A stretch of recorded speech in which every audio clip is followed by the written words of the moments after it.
Hey, what's up, everyone? Today, we're going to talk about why I traded my Rolex Datejust for a Kurono Tokyo. But first, coffee.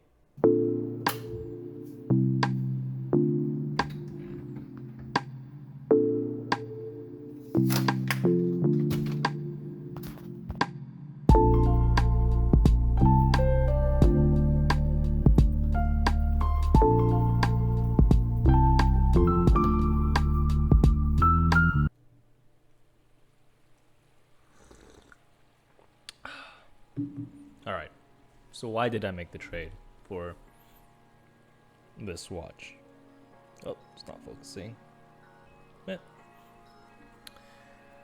I think the easiest way to kind of split up the video would be to talk about what the Datejust didn't provide me or what bothered me about the Datejust and what the Kurono was able to offer me that made me want to make that jump.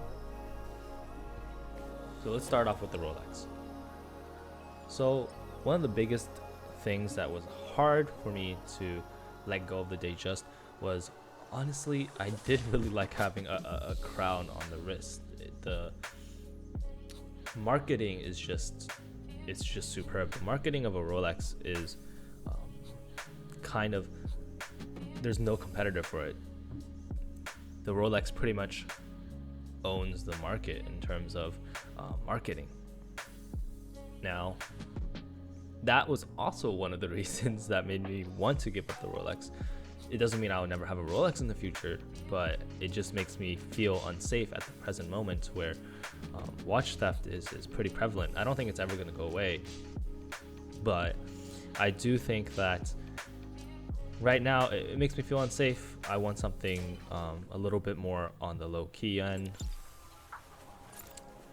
So on that end, the Kurono, it's able to provide me, I guess, a sense of exclusivity without really having anybody else know it. And I think that's actually a great bonus because it's for people in the know. And I guess that fits my personality. I would rather have a watch that nobody knows except for the people who know it's a good watch or know the brand. And I mean, this is an independent watchmaker, a micro brand.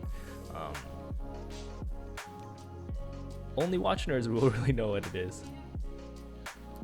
And I mean, come on, look at the logo. Just look at the hiragana. And maybe that's just the weeb in me speaking. The second thing about the Rolex was that my Rolex Datejust was a vintage Datejust. And it just, not sure if it really holds the water rating well.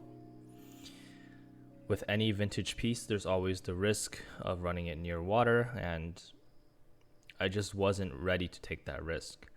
I wanted a watch that was new and a watch that was able to pretty much handle my everyday work.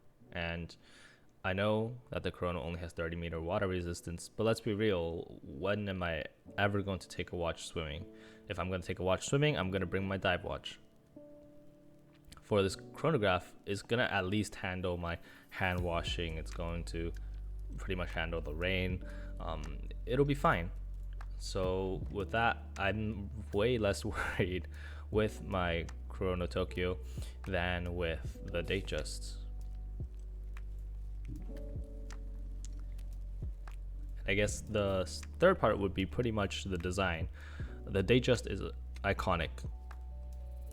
I think it's great. But I do think with the two-toneness, at least for my Datejusts, the two-toned pretty much puts it in the dress category. It pushes it into the dress category. I have a dress watch, the Omiwatari, Grand Seiko, phenomenal. The Rolex Datejust, it was great. It fits my wrist really well. It's well done. I've never seen a fluted bezel like it.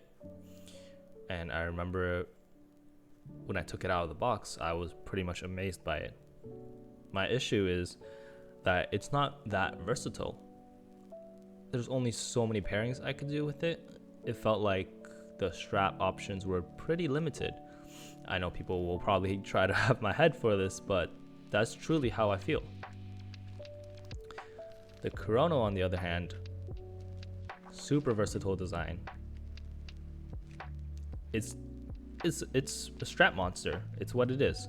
With the monochromatic tones, with that pop of red, you're able to dress it up, you're able to dress it down. You can wear it casually, wear it anywhere I want. And that's pretty much what I wanted. And obviously, the Datejust only had a date function. It was really cool with the instant date change. That click, super satisfying. But I just felt like the Kurono Tokyo, the chronograph function is what I really wanted. I wanted something with a little bit more complication, something that would add to my collection. My current collection is a Baltic Aquascaph, steel bezel, tool watch, dive watch. So I got the dive bezel on check, the Grand Seiko Omi Watari. It's a dress watch, no complication, smooth spring drive, manual wind, great watch. And then it was between the Datejust or the Kurono Tokyo. And to me, it felt like the Kurono Tokyo really rounded my watch collection out more. That does mean that I'll have 2 Japanese watches in my collection. Might need to get a Swiss one soon. Not because that, Swiss means it's any better. I just want to diversify my collection. Go German too. Plus, on top of that,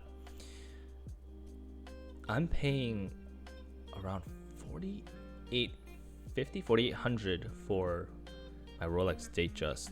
That's vintage. It's an old Datejust. Will it go up in price? It's Rolex, probably. But I'm just thinking about it. Is it really worth $4,800? Is that Datejust worth $4,800? A vintage Datejust that somebody probably only paid like $2,000 for in the beginning, or $3,000, versus this Kurono Tokyo that's actually worth what it's made of, in my opinion. And people will argue about like the movement, but you're really paying for the design. You're really paying for Hajime Asaoka's design, and I think his design language is brilliant. On top of that, the movement is still nothing to laugh at. It's a workhorse. It's a Seiko chronograph movement, automatic. I don't think there's anything wrong with that.